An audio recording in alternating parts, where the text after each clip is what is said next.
लग्नानंतर होईलच प्रेम या मालिकेच्या आजच्या एपिसोडमध्ये आपण पाहत असतो की आता इथे यशस्वी पानघरात एक बाई जी असते ती बाई ते चौकशी करण्यासाठी आलेली असते आणि ते जीवा आणि नंदिनीने पाहितलेलं असतं. त्यामुळे सर्व काही हकीकत आता इथे त्या बाईला सांगितलेले असते. तेव्हा त्या बाईला खरं तर फार मोठा धक्का बसलेला असतो. तेव्हा जीवा लगेच आता त्या वेदांचा फोटो इथे त्या बाईला दाखवतो. फोटो दाखवून खरं तर जीवा इथे म्हणत असतो याची चौकशी करण्यासाठी आम्ही आत आलो होतो, मात्र तीच बाई आम्हाला किती बोलली आणि आम्ही तुम्हाला पाहितलं बाहेरून, तुमचं बोलणं ऐकलं, त्यामुळे खरं आम्हाला वाटलं ही गोष्ट तुम्हाला माहीत झाली पाहिजे. आता बाकी डिसिजन तुमचं आहे असं इथे म्हटल्याबरोबर जी काही ती बाई असते ती म्हणत असे नाही नाही नाही नाही माझं बाळ मी ते अजिबातच ठेवणार नाही. बाळ जवळ नसेल, मूल जवळ नसेल, त्याचा किती त्रास होतो हे फक्त आईला समजू शकतो असं इथे म्हटल्याबरोबर नंदिनी म्हणत असते की तुम्ही काय म्हणतात, म्हणजे चंदन पाळणाघरातसुद्धा एक मुलं अपहरण वगैरे झालं, किडनॅप झालं आहे. तेव्हा ते बाई म्हणतो हो हो 8 वर्षाचं मूल होतं हो, त्याच्या आईने सकाळी कामाला जाताना पाळणाघरात ठेवलं आणि संध्याकाळी त्याचे बाबा घ्यायला आले आणि बाहेर गेल्यानंतर एक वयस्कर बाई आली आणि फूस लावून गेली की मेली, अत्तर विकायला म्हणून आली आणि त्यात गुंगीचं औषध घालून मुलाला पळवून घेऊन गेली. देव तिचं भलं नाही करणार, वाटव करील असं म्हणून तिथून निघून जाते. आता इथे जीवानंदिनीच्या बरोबर लक्षात आलेलं असतं की हे प्रकरण जेवढं साधं आहे सोपं अजिबात नाहीये. म्हणजे चंदन पाळणाघरात जी काही घटना घडलेली आहे ती आणि ह्या पाळणाघरात जी घटना घडलेली आहे ती सेम आहे. आपण पोलिसांची मदत घेतली पाहिजे, मात्र आपण काहीतरी केलं पाहिजे, आपण एक जबाबदार नागरिक म्हणून काही केलं पाहिजे. त्यामुळे खरं तरी ते चंदन जे काही पाळणाघर आहे तिथे विचारपूस करण्यासाठी जीवानंदिनी गेलेले असतात. आता जीवानंदिनीचं हे सगळं बोलणं जी काही लेडीज असते ना यशस्वी पाळणाघरात तिने सगळं काही ऐकलेलं असतं. आता इकडे दुसऱ्या बाजूला जीवानंदिनी खरं तर चंदन पाळणाघरात इथे चौकशी करण्यासाठी आलेली असतात. तिला सगळं काही सांगितल्यानंतर ती एक लेडीज म्हणत असते की हो बरोबर आहे तुमचं, गेल्या आठवड्यात इथलंच एका मुलाचं अपहरण झालेलं आहे, त्याच्या बाबासोबत तो जात होता तेव्हा त्याचं किडनॅप झालेलं आहे. खरंच आम्हाला या गोष्टीचं फार दुःख आहे, कारण की आम्ही आमच्या पाळणाघरातल्या मुलाला खूप जीव लावतो. त्यामुळे खरं तो लवकरात लवकर सापडावं अशी आमची सुद्धा इच्छा आहे असं इथे म्हटल्याबरोबर नंदिनी म्हणत असते की म्हणजे तुमच्याकडे काही इन्फॉर्मेशन आहे का, त्याबद्दलच खरं चौकशी करण्यासाठी आम्ही आलेलो आहोत. तेव्हा लगेच ती लेडीज नाही अहो काय इन्फॉर्मेशन, म्हणजे जे होतं ते सगळं काही सांगितलंय, बाकी मला काहीही माहीत नाही असं इथे म्हटल्याबरोबर जीवा म्हणत असतो की त्या मुलाच्या बाबाचा तुम्ही नंबर देऊ शकता का. तेव्हा लगेच त्या बाईचा जरा टोन बदलतो बरं का, आणि जरा घाबरल्यासारखी सुद्धा जाते. नाही नाही असं नाही देऊ शकत, कारण की त्याचे बाबा आधीच खूप घाबरलेले आणि तुम्ही काही बोलला तर ते जास्तच घाबरून जाते. तेव्हा नंदिनी म्हणते अहो आम्ही असं काही विचार, उलट आम्ही त्यांना धीर देऊत, त्यांना साथ देऊत. खरंच आम्हाला छोट्यातली छोटी इन्फॉर्मेशनसुद्धा खूप कामाची होणार आहे. म्हणजे तुमच्या पाळणाघराचं खरं तर आम्ही नाव येऊ देणार नाही, फक्त नंबर द्या आम्हाला असं इथे म्हटल्याबरोबर ती लेडीज मात्र तिच्या मुद्द्यावरच ठाम असते. नाही आम्ही नंबर देऊ शकत नाही, कारण की आमचं हे काम नाही आणि आम्ही असं करू शकत नाही असं म्हणून अक्षरशः जीवानंदीला तिथून हकलल्यासारखंच केलेलं असतं की आमचा मुलं येतात आता तुम्ही जाऊ शकता असं म्हटल्यानंतर जीवानंदीने तिथून निघून गेलेले असतात. ते निघून गेल्यानंतर अक्षरशः इथे ती लेडीज आलेली असते यशस्वी पाळणाघरातली. म्हणजे ह्या दोघींचा मिळून काहीतरी इथे प्लॅन असतो बरं का. आल्याबरोबर आता इथे जी काही चंदन पाळणाघरातली म्हणत असते नशीब तुम्हाला सगळं फोन करून सांगितलं, सागू ह्यांचे प्रश्नाचे उत्तर देता देता माझ्या पोटात गोळाच आला होता. तेव्हा इथे खरं तर ती दुसरी लेडीज म्हणत असते पण हे दोघं जरा जास्तच नाक खूप असं नाही वाटत सानिका तुला. तेव्हा इथे खरं तर सानिका म्हणत असते आशाने आपला प्रोजेक्ट तर थांबणार नाही ना. तेव्हा इथे पुढची लेडीज म्हणतात इतक्या वर्ष थांबला का, जो आपल्या प्रोजेक्टमध्ये आडवा येतो ना त्याला मास्टर त्याचा 13वा जीव घालतात माहिती आहे ना असे म्हटल्याबरोबर सानिका म्हणत असते म्हणजे हे सगळं काही तू मास्टरांना सांगणार. तेव्हा इथे खरं ती यशस्वी पाळणाघरातली लेडीज असते ती म्हणत असते हो सांगावंच लागेल, त्याशिवाय हे जीवानंदिनी थांबणार नाहीत. आता इकडे दुसऱ्या बाजूला जे काही काव्या पार्थ असतात ते इथे खूप नाटक करतात बरं का भांडणाचं. रम्या तिकडनं आलेली खरं पार्थला दिसलेली असते, त्यामुळे ते भांडण हे दोघे सुरू करतात. आता पार्थ लगे मुद्दाम काव्याला उशी फेकून मारतो आणि मग तसं भांडण. तेव्हा काव्या म्हणते काय भांडण म्हणून उशी फेकताय मला. तेव्हा पार्थ म्हणतो माझ्या बाळाला जर काही झालं ना तर मी तुम्हाला सोडणार नाही बरं का. तेव्हा काव्यसुद्धा म्हणजे काय करणार आहात सांगा बरं, काय करणार आहात. मी तुम्हाला सांगितलं ना मला बाळ नकोय, मग परत मला हा प्रश्न तुम्ही अजिबातच विचारू नका. तेव्हा पार्थ म्हणत असतो मी सुद्धा तुम्हाला 1000 वेळा सांगितलं की मला बाळ हवंय, मग परत तुम्ही सुद्धा हे माझ्याशी अजिबातच बोलू नका. काव्यासुद्धा म्हणते हे बघा पार्थ, हे बाळ माझ्या पोटात वाढणार आहे, त्यामुळे त्या बाळाचं काय करायचं हे माझं मी ठरवून घेईल. तेव्हा इथे पार्थसुद्धा चिडतच म्हणतो माझ्या बाळाला जर काही झालं ना तर मी तुम्हाला सोडणार नाही, मी सांगतोय तुम्हाला, नाहीतर आपलं लग्न असं इथे म्हटल्याबरोबर काव्य म्हणते काय लग्न, बोला की तुमची जीभ का अडखळली, बोला ना काय लग्न, पूर्ण वाक्य करा की.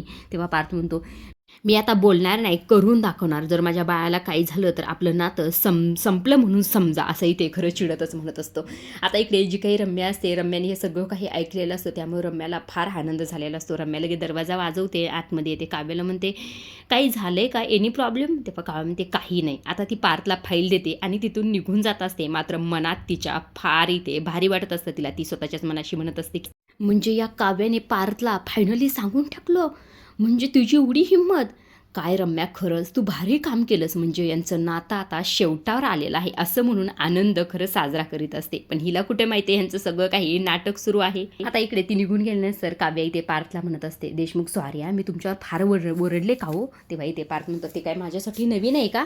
पण काय भारी भांडलात तुम्ही, खरंच कमाल भांडलात. तेव्हा इथे काव्या म्हणते, भांडणं काय आपल्यासाठी नवीन आहेत का? याआधीसुद्धा आपण किती भांडलोत.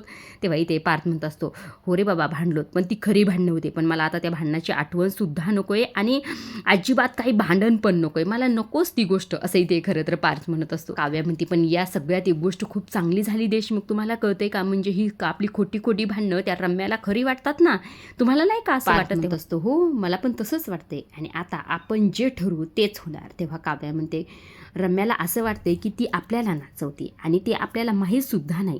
पण रम्याला हे कुठं माहिती आहे, खरं तर आपण तिला नाचवतोय आणि हे रम्याला नाचवणं उद्या तिला कळेल. तेव्हा इथे पार्थ म्हणत असतो, आणि जेव्हा तिला हे कळेल ना, तेव्हा त्याचा सगळ्यांचा शेवट झालेला असेल, असं इथे म्हटलेले असते. तेव्हा इथे जी काही काव्या असते ती पार्थला जवळ घेते आणि त्याला मिठी मारत असते. तेव्हा इथे काव्या म्हणत असते, हे जे काही रम्याचं तुम्हाला सांगितलंय ना मी खरं ते खरं तर मला नंदिनी ताईला सांगायचं आहे. तेव्हा पार्थ म्हणतो, हो सांगा की म्हण.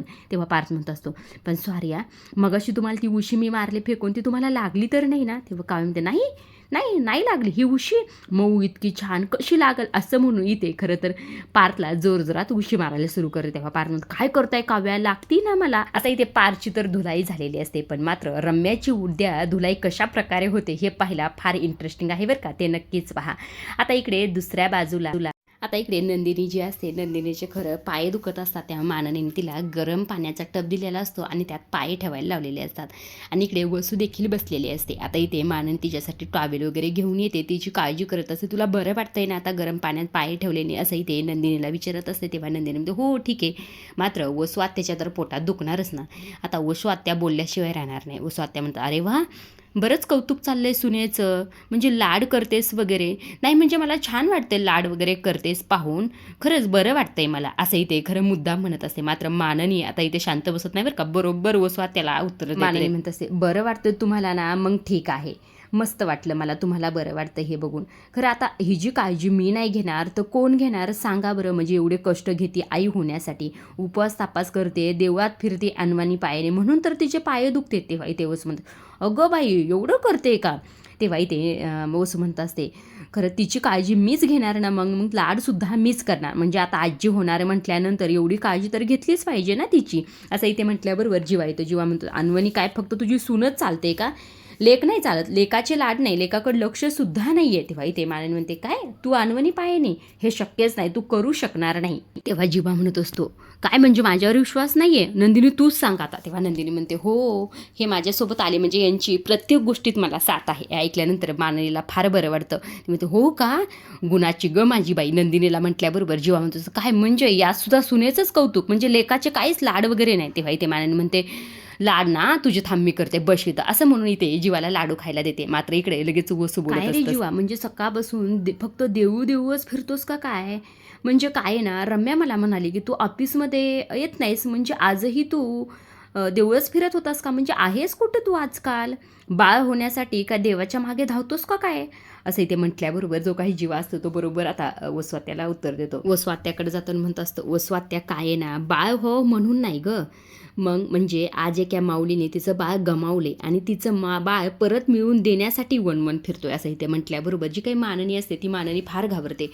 काय झाले म्हणजे, जीवा तू नीट सांगतोस का? अरे नको रे बाबा जीवाला घोर लावू, सांग पटकन, असं म्हणल्यानंतर जीवा म्हणतो, हो शांत हो मी सगळं काही सांगतो तुला, असं म्हणून आता जीवा म्हणत असतो की नंदिनीला काल रेखाताईचा फोन आला होता. त्यानंतर खरं तर आम्ही ते आनंद निवासमध्ये गेलो होतो. तेव्हा खरं तर जे काही नयनांनी सांगितलं होतं, म्हणजे वेदांत सगळ्या ह्या गोष्टी आता घरच्यांना सांगितल्यानंतर माननीला तर फार मोठा धक्का बसला. आता लगेच माननी म्हणते, अरे देवा म्हणजे हे सर्व काही झाले आणि त्यामुळे तुम्ही वनवन फिरताय? तेव्हा नंदिनी म्हणते, हो ना, मग कोणीतरी हे केलंच पाहिजे ना, असं असे ते म्हटल्याबरोबर लगेच वसू म्हणते, ते कुणीतरी करेल ना.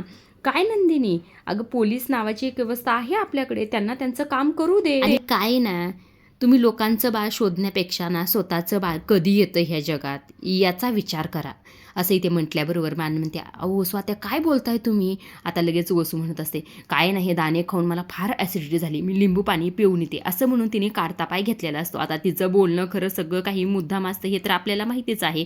आता लगेच इथे जीवा म्हणत असतं, या वसवात्याचं काय करायचं बाबा देव जाणे. तेव्हा काव्य म्हणते, असू द्यावं जीवा, त्यांच्या टोमण्यापेक्षा आपण जे काही करतोय ना ते सगळ्यात मोठं आहे. तेव्हा मान म्हणते, हो अगदी खरंच आहे, आणि खरंच मला तुमच्या दोघांचं फार कौतुक वाटतं आणि तुमचा अभिमानसुद्धा वाटतो.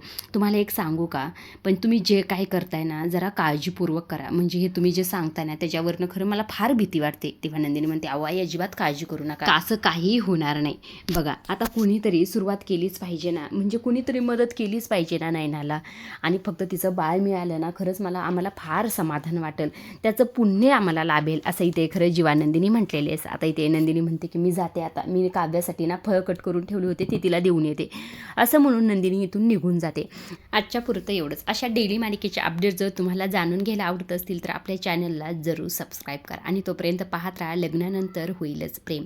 धन्यवाद.